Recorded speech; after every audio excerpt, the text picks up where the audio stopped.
السلام عليكم ورحمة الله وبركاته. إن الحمد لله نحمده ونستعينه ونستغفره ونعوذ بالله من شرور أنفسنا ومن سيئات أعمالنا. من يهده الله فلا مضل له ومن يضلل فلا هادي له. أشهد أن لا إله إلا الله وحده لا شريك له وأشهد أن محمدا عبده ورسوله صلى الله عليه وسلم. أما بعد فإن أصدق الحديث كتاب الله وخير الهدي هدي محمد صلى الله عليه وسلم وشر الأمور محدثاتها وكل محدثة بدعة وكل بدعة ضلالة وكل ضلالة في النار. أعوذ بالله السميع العليم من الشيطان الرجيم من همزه ونفخه ونفثه. يا أيها الذين آمنوا اتقوا الله حق تقاته ولا تموتن إلا وأنتم مسلمون. يا أيها الناس اتقوا ربكم الذي خلقكم من نفس واحدة وخلق منها زوجها وبث منهما رجالا كثيرا ونساء واتقوا الله الذي تساءلون به والأرحام إن الله كان عليكم رقيبا. يا أيها الذين آمنوا اتقوا الله وقولوا قولا سديدا يصلح لكم أعمالكم ويغفر لكم ذنوبكم ومن يطع الله ورسوله فقد فاز فوزا عظيما. رب اشرح لي صدري ويسر لي أمري واحلل عقدة من لساني يفقهوا قولي. اللهم صل على محمد وعلى آل محمد كما صليت على إبراهيم وعلى آل إبراهيم إنك حميد مجيد. اللهم بارك على محمد وعلى آل محمد كما باركت على إبراهيم وعلى آل إبراهيم إنك حميد مجيد. قال عز وجل في القرآن المجيد: أعوذ بالله من الشيطان الرجيم. إنا نحن نزلنا الذكر وإنا له لحافظون.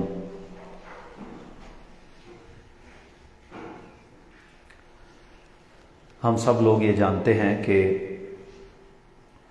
قرآن مجید اللہ تعالیٰ کی آخری کتاب جو محمد الرسول اللہ صلی اللہ علیہ وسلم کے قلب اطہر پر اللہ نے نازل فرمائی.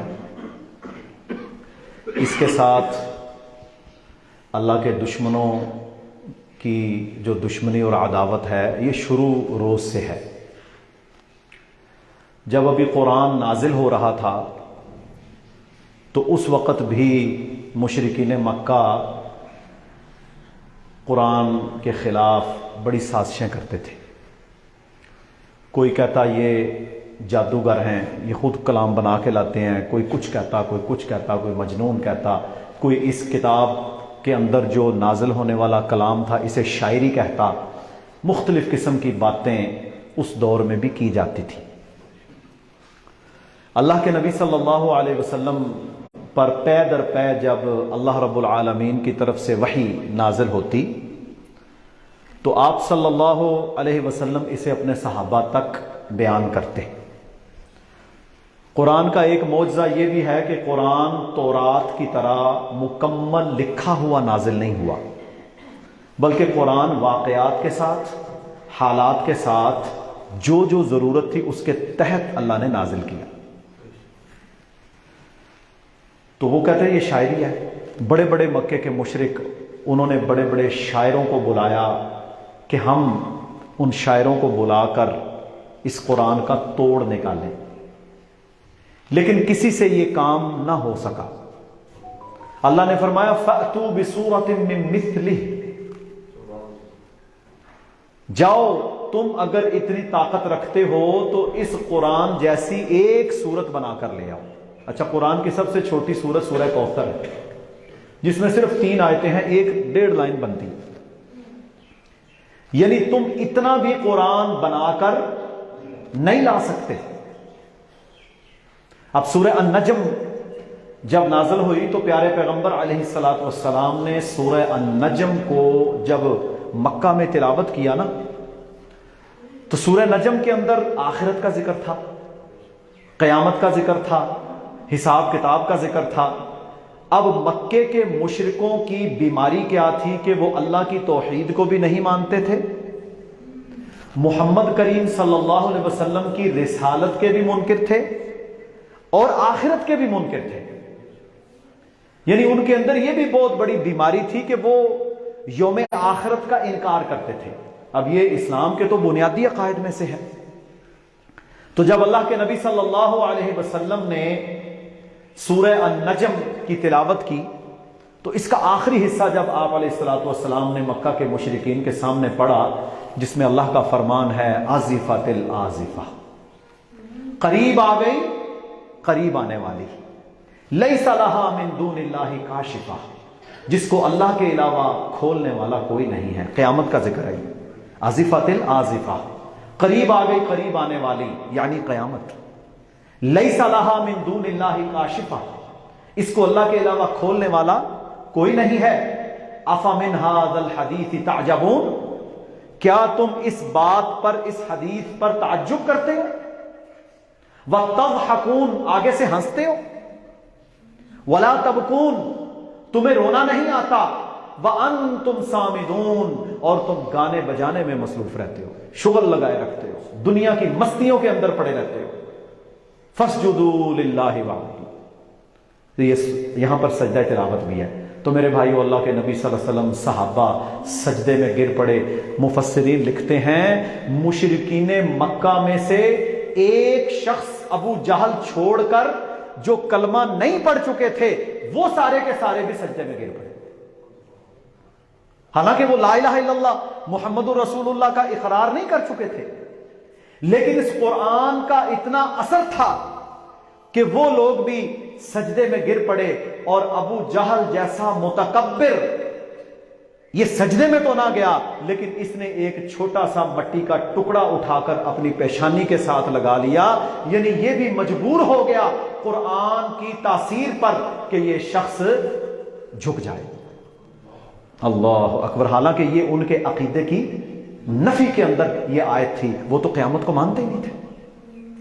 تو میرے محترم بھائیوں بزرگوں، 2004 میں سب سے پہلی بار ڈنمارک کے اندر محمد رسول اللہ صلی اللہ علیہ وسلم کے خاکے بنائے گئے۔ پھر ان خاکوں کو مختلف یورپ اور مغرب کے اخبارات نے جاری کیا۔ پھر یہ سلسلہ چلتا چلتا امریکہ تک پہنچتا ہے کہ وہاں ٹیری جونز نامی ایک ملعون نے کتاب اللہ کو جلایا، اور کتاب اللہ کو جلایا اپنی پولیس اور اپنے ساری سیکورٹی کی زیر نگرانی، کیونکہ ان کے مطابق یہ آزادی اظہار رائے تھا، فریڈم آف ایکسپریشن، کہ جی ہر بندہ جو جی چاہے بولے۔ اب اس نے قرآن کو جلایا، امت مسلمہ سوائے مذمت کے کچھ نہ کر سکی۔ کیا کچھ؟ 70 اسلامی ملک تھے، کچھ نہ کر سکے، وہ غلام تھے بیچارے۔ اب میرے بھائیوں بزرگوں، جب اللہ کے نبی علیہ الصلوۃ والسلام کی زندگی میں ایسے واقعات، ایسے معاملات پیش آئے، آپ کی زندگی کے بعد ایسے واقعات پیش آئے، تو ہم لوگ یہ سوچتے اور سمجھتے ہیں کہ کس انداز سے صحابہ کرام رضوان اللہ علیہم اجمعین نے ان چیزوں کو ٹیکل کیا، کس انداز سے ان لوگوں کے ساتھ رویہ اختیار کیا جو اسلام دشمنی کے اندر اور قرآن مجید کے خلاف سازشوں میں پڑے ہیں۔ اب سویڈن کے اندر وہی ماجرا ہوا کہ پولیس کی، حکومت کی اجازت کے ساتھ زیر نگرانی اللہ کی پاک کتاب کو وہاں پر آزادی اظہار کے نام پر جلایا جاتا ہے، اور پوری دنیا کے مسلمان سوائے مذمت کے اور کچھ نہیں کر سکتے۔ دیکھیں ہم عام لوگ ہیں، عام بندہ مذمت کرے گا، بات کرے گا، اپنے دل کی بات لوگوں کے سامنے بیان کرے گا، آپ کو تکلیف ہوگی، ہم اس سے زیادہ کچھ نہیں کر سکتے۔ لیکن 70 مسلمانوں کی مملکتیں ہیں، سب سے زیادہ تیل، پیٹرول، مین پاور، سب کچھ ہمارے پاس موجود ہے، لیکن ایک چیز نہیں ہے، ہم نے محمدی نظام کو چھوڑ دیا، ہم نے محمدی طریقہ چھوڑ دیا، ہم نے اللہ کے نبی صلی اللہ علیہ وسلم کی سیرت کو دنیا میں قائم نہ کیا، نہ اپنے اوپر نہ لوگوں کے اوپر، جس وجہ سے آج یہی ذلتیں اور پستیاں مسلمانوں کے مقدر میں ہیں کہ ان کی کتاب کو جلایا جاتا ہے اور وہ مذمت سے زیادہ کچھ بیچارے کر نہیں سکتے، کچھ نہیں کر سکتے۔ اللہ اکبر۔ تو میرے محترم بھائیوں، پھر اللہ تعالیٰ کا قرآن، اللہ تعالیٰ کا قرآن جو کہ حق اور اللہ تعالیٰ نے اپنے نبی پر نازل کیا، اس کا اعجاز کیا ہے کہ کافر بھی سجدہ کرنے پر مجبور ہو جاتا ہے۔ آج لوگ سائنس کا رونا روتے ہیں کہ جی سائنٹیفکلی یہ ہو گیا، جی سائنس کے مطابق یہ ہو گیا۔ ہم آپ کو بتاتے ہیں کہ قرآن مجید جس کو آج ظالموں تم جلاتے ہو، یہ قرآن تو وہ ہے کہ تمہاری زندگی کے گزارنے کا ہر ڈھنگ اس نے 1400 سال پہلے دنیا کو بتا دیا تھا۔ آج تیرے بچے کی پیدائش کا جتنا ریپروڈکٹیو سسٹم ہے، یہ کتاب اللہ نے آج سے 1400 سال پہلے پورے سٹیپس اس کے نازل کر دیے تھے کہ کس طرح یہ پروسیس چلتا ہے اور کس طرح ایک بچی یا بچہ دنیا میں آتا ہے۔ پھر اس دماغ کا ذکر کریں تو سائنسدانوں کو آج سے تقریباً 80 سال قبل، میں خود ڈاکٹر ہوں اور میڈیکل پروفیشن ہے تو ہم نے برین کو پڑھا، ایک لمبا عرصہ میں نے برطانیہ یونیورسٹیوں میں وہاں پڑھا، گزارا، تو ساری دنیا کو دیکھا۔ اب میرے بھائیوں، بات کرنے کا مقصد یہ ہے کہ دماغ کے مختلف پارٹس ہیں، 3 حصے ہیں، ان کا جو اگلا حصہ ہے اسے بولتے ہیں پری فرونٹل ایریا، دماغ کا اگلا حصہ۔ اور سائنسدانوں کو آج سے 80 سال پہلے یہ پتا چلا کہ دماغ کا یہ اگلا حصہ سب سے زیادہ شیطانی خیالات، وسوسے، برائیاں، جو نیگیٹیوٹیز یعنی منفی چیزیں بندے کے اندر پیدا ہوتی ہیں نا، وہ دماغ کے اس اگلے حصے کے اندر جو برین ہے، اس کے اندر یہ سارا سسٹم چلتا ہے۔ یہ سائنس کہتی ہے، انہوں نے تحقیق کی ہوگی، انہوں نے جی اس نتیجے پر وہ پہنچے، اور آج بھی یہ فیکٹ ہے، وہ کہتے ہیں جی یہی حق ہے کہ یہی وہ حصہ ہے دماغ کا، اس کے پیچھے جو دماغ ہے، یہاں پر یہ سارے شیطانی وسوسے اور خیالات، منفی سوچیں پیدا ہوتی ہیں۔ قرآن مجید کو اٹھایا، کینیڈا کا رہنے والا ایک پروفیسر میڈیکل کا، وہ مسلمان ہوا صرف قرآن مجید کی یہ آیات پڑھ کر۔ قرآن نے 1400 سال پہلے اللہ کے نبی صلی اللہ علیہ وسلم پر جب یہ کتاب نازل ہوئی تو کتاب اللہ میں اللہ رب العالمین نے فرمایا کَلَّا لَئِن لَّمْ يَنْتَهِ لَنَسْفَعًا بِالنَّاصِيَةِ،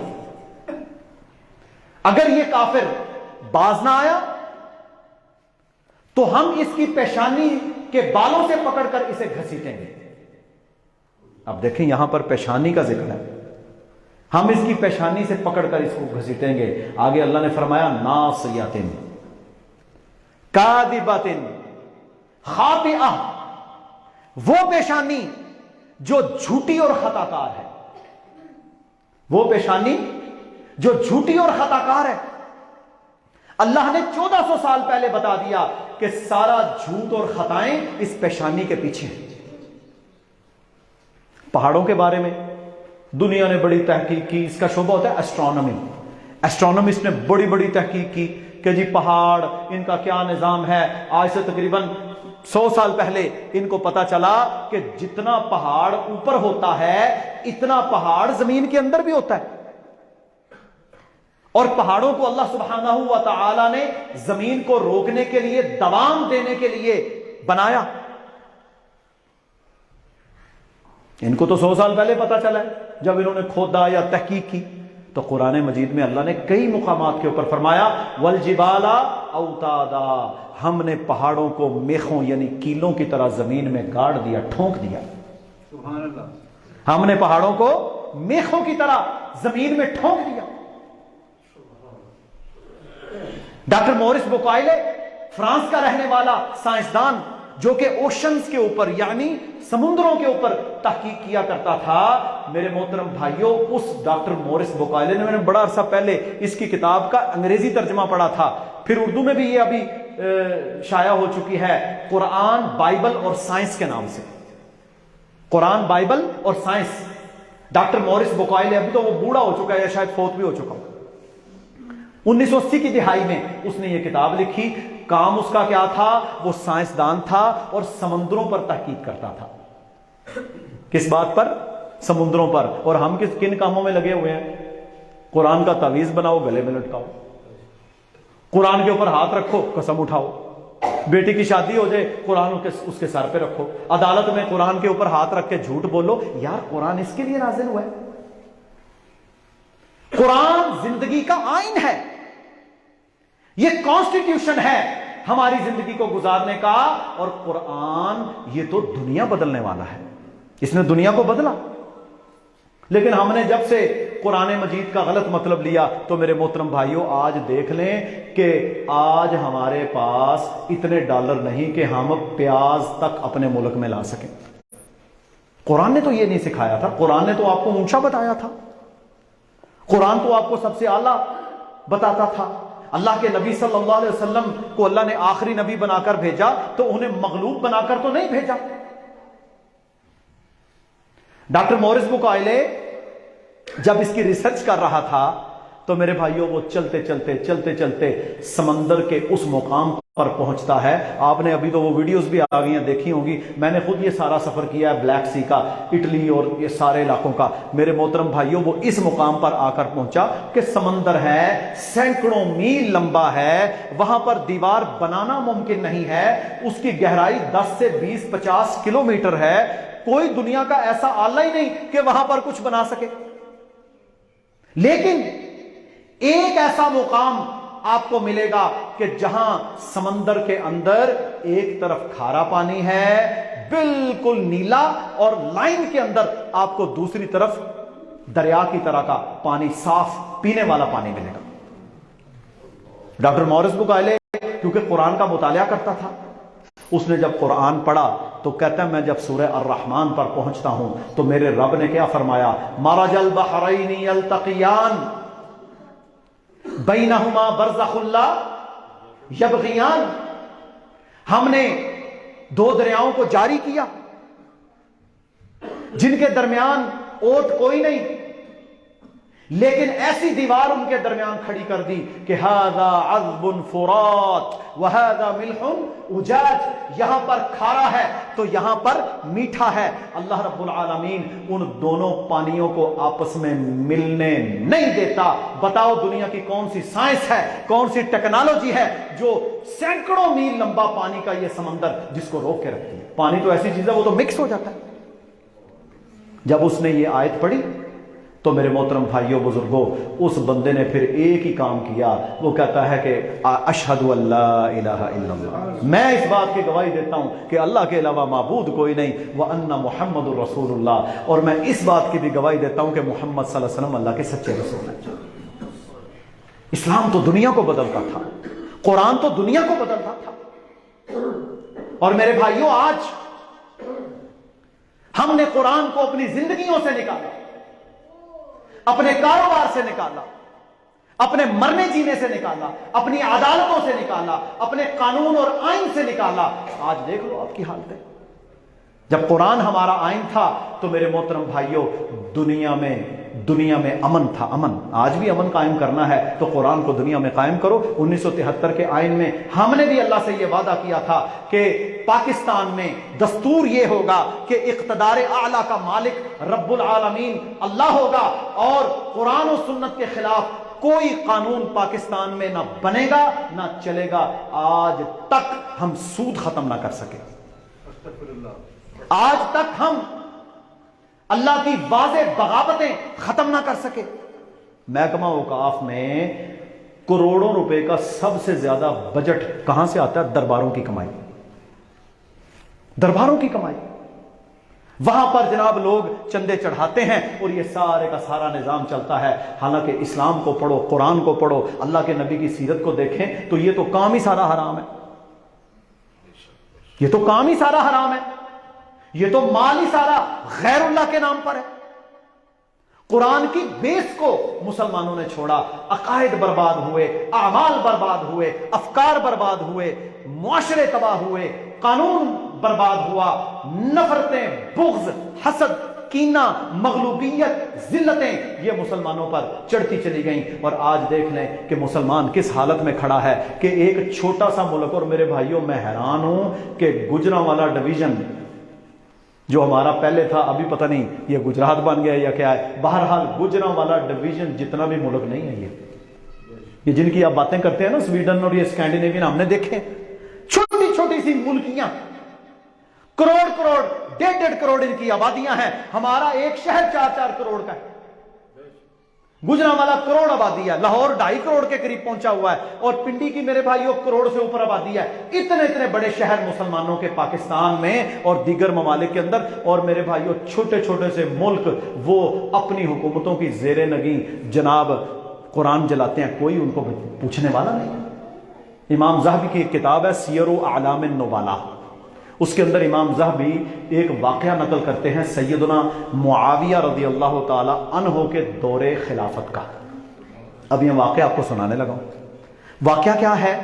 واقعہ یہ ہے کہ حضرت معاویہ رضی اللہ تعالی عنہ کے دور حکومت میں شام کا علاقہ یہ عیسائیوں کے زیر نگی تھا، کرسچنز یہاں پر، رومن امپائر تھا، کچھ فتح ہوا، کچھ حصہ پھر بھی ان کے پاس رہ گیا۔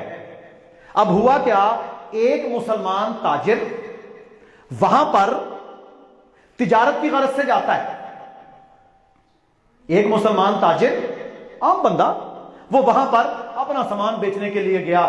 وہاں کے گورنر نے اس کی تضحیک کی، تذلیل کی، کیونکہ اس وقت مسلمان فتوحات حاصل کر رہے تھے، اسلام آگے بڑھتا چلا جا رہا تھا۔ حضرت معاویہ رضی اللہ تعالیٰ عنہ کے دور میں میرے بھائیوں جتنی فتوحات ہوئی ہیں پچھلی ساری فتوحات سے بہت زیادہ ہے۔ یعنی حضرت عمر کے دور میں اگر 22 لاکھ مربع میل تھا تو سیدنا معاویہ کے دور میں مسلمانوں کی حکومت 90 لاکھ مربع میل پر تھی۔ حضرت عثمان کے دور میں بڑی فتوحات ہوئیں۔ تو جب وہ تاجر بیچارہ گیا اپنے کام کاروبار سے، وہاں کے گورنر نے تضحیک کرنے کے لیے، مسلمانوں کی، اسلام کی تذلیل کرنے کے لیے اس کو چوراہے میں کھڑے کر کے منہ پر تمانچے مروائے۔ اچھا یہ بڑی ذلت ہوتی ہے جی، کوئی بندہ گیا ہو اور اس کے ساتھ اس طرح کا ذلت آمیز یا تضحیک آمیز سلوک کیا جائے۔ اب میرے بھائیوں وہ بندہ، اس کے ساتھ زیادتی ہوئی، وہ اپنا کام کاروبار ختم کر کے یا جیسے بھی وہ واپس پہنچتا ہے، اور دمشق میں سیدنا معاویہ رضی اللہ تعالی عنہ کا جو ہیڈ کوارٹر تھا، دارالحکومت تھا، وہاں پر وہ شخص آیا، ایک تابعی ہے، وہ ایک تاجر تھا، آ کر کہتا ہے میں نے امیر المومنین سے ملنا ہے۔ تو وہ امیر المومنین کے سامنے پیش ہوا، سلام کرتا ہے، سلام کرنے کے بعد کہتا ہے یا امیر المومنین، میں آپ سے ملنے کے لیے نہیں آیا بلکہ میں یہ بتانے کے لیے آیا ہوں میں محمد عربی صلی اللہ علیہ وسلم کا امتی ہوں، اور عیسائیوں کے گورنر نے میری تذلیل اور تضحیک کروائی ہے، اور آپ کے ہوتے ہوئے اگر یہ ہو جائے تو پھر اس سے بڑی مسلمانوں کے لیے ذلت کیا ہوگی۔ حضرت معاویہ رضی اللہ تعالیٰ عنہ نے تحقیق کی، بندہ سکا ہے، 2 نمبر نہیں ہے، جھوٹا نہیں ہے۔ میرے بھائیوں حضرت معاویہ نے یہ نہیں کہا جی کمیٹی بنا دو، مذمت کر دو، خط لکھ دو، ریسیپروکیلٹی کا جناب وہاں پر وفد بھیج دو، یو این او میں جا کے ان کے یہی کر کے ترلے کرو۔ نہیں، حضرت معاویہ نے اپنے جرنیل سے کہا اٹھ کھڑا ہو، مجھے یہ بتا کتنے دن میں عیسائیوں کا وہ گورنر میرے دربار میں پیش کرو گے، میں نے یہ دس تو کب وہ بندہ جو اللہ کے نبی کے امتی کو تذلیل کرے، تضحیک کرے، میں معاویہ رضی اللہ تعالیٰ عنہ مسلمان کا امیر ہوں۔ میرے بھائیوں وہاں سے 4 کمانڈر کھڑے ہوئے، انہوں نے کہا جی اتنا ٹائم دے، یہ چیزیں میں چاہیے، کشتیاں چاہیے، ظاہر جو کوئی ایشو تھا سارا انہوں نے کہا جی ملے گا، بندہ میرے سامنے پیش کرو۔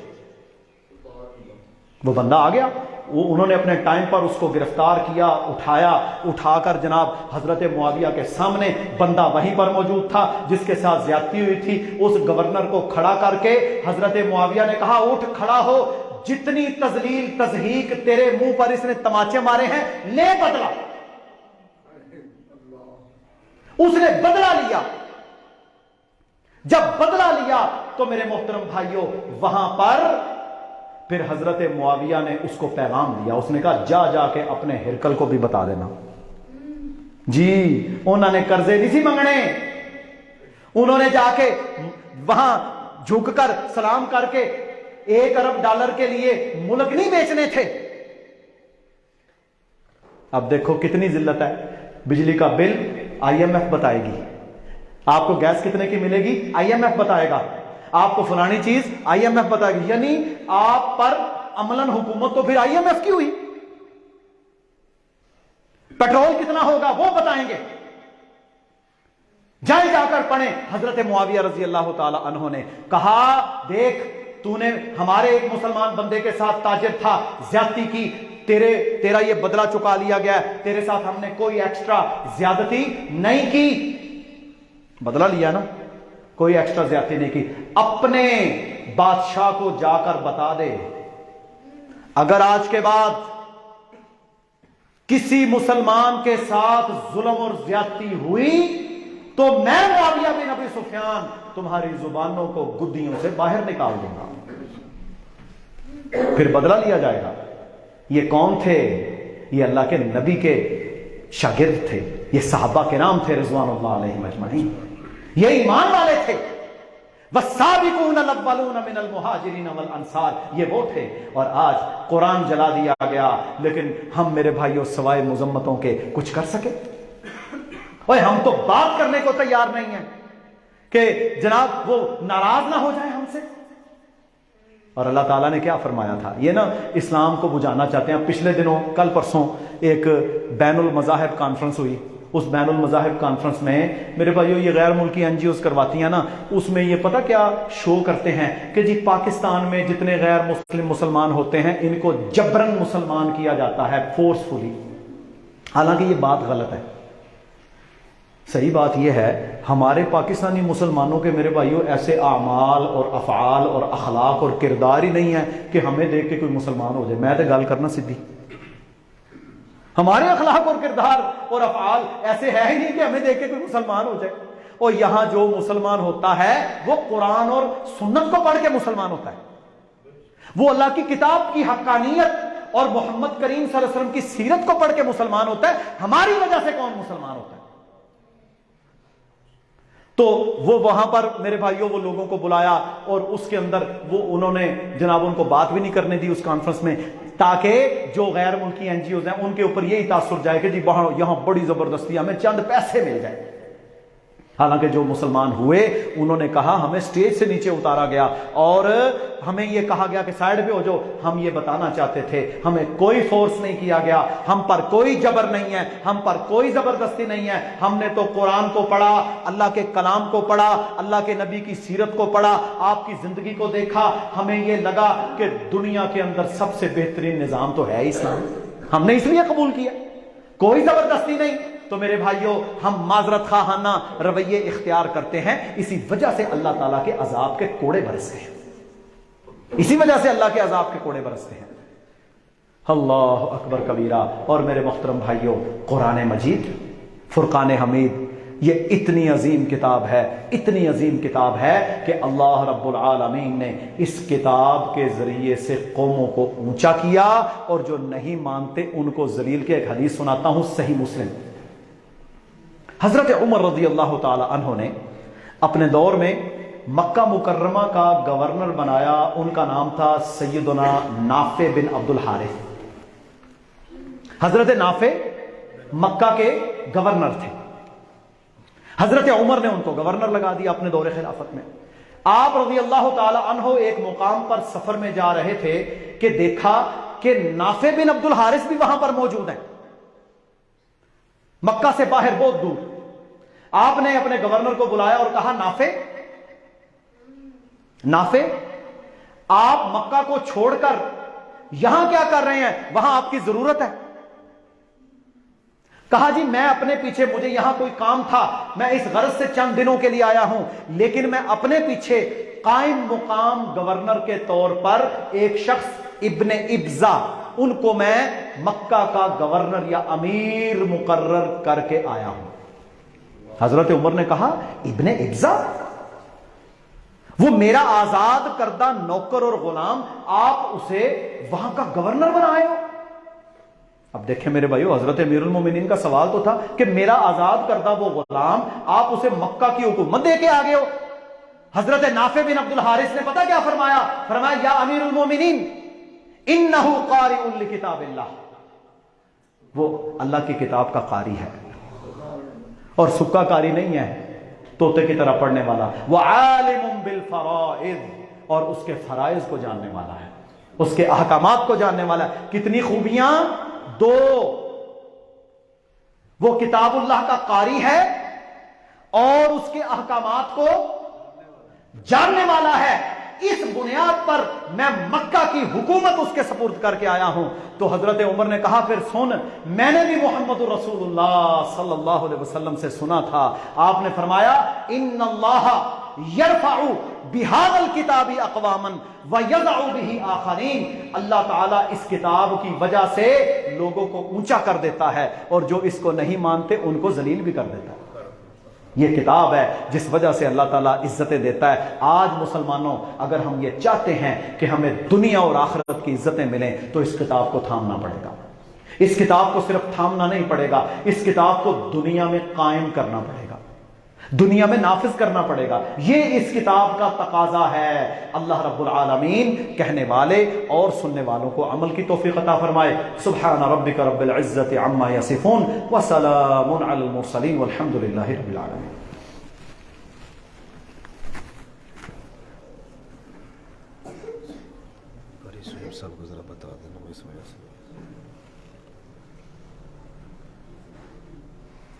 کتنے ٹائم ہے؟ 10 منٹ رہ گئے۔ ان الحمد للہ نحمده ونستعینه ونستغفره ونعوذ باللہ من شرور انفسنا ومن سیئات اعمالنا من يهده الله فلا مضل له ومن يضلل فلا هادي له، أشهد أن لا إله إلا الله وحده لا شريك له وأشهد أن محمدا عبده ورسوله، أما بعد۔ سورہ الصف قرآن مجید کی ایک عظیم سورت ہے۔ اس میں اللہ رب العالمین کا فرمان فرمایا یریدون لیطفئوا نور اللہ بافواہہم۔ اللہ تعالیٰ نے فرمایا یہ اللہ کے دشمن یہ چاہتے ہیں کہ اللہ کے نور کو اپنی پھونکوں کے ذریعے سے بجھا دیں، یعنی پروپیگنڈے کے ذریعے سے، فتنہ۔ یہ کیا چاہتے ہیں کہ اللہ کے نور کو، اسلام کو، قرآن کو، رسول اللہ کی تعلیمات کو اپنے پروپیگنڈا، اپنی غلط باتیں ان کے ذریعے سے ختم کر دیں۔ واللہ متم نوری، اور اللہ یہ چاہتا ہے کہ اپنے اس نور کو پورا کرے اور وہ پورا کرے گا۔ یہ چاہتے ہیں اسے مٹائیں، اللہ کیا چاہتا ہے؟ اسے پورا کرے۔ اب میرے بھائیوں، بات کس کی مانی جائے گی؟ حکم تو اللہ کا ہی چلنا ہے نا، زمین اللہ کی، آسمان اللہ کا، ساری کائنات اللہ کی، حکم بھی اللہ کا۔ ان الارض للہ ان الحکم الا للہ۔ واللہ متم نوری،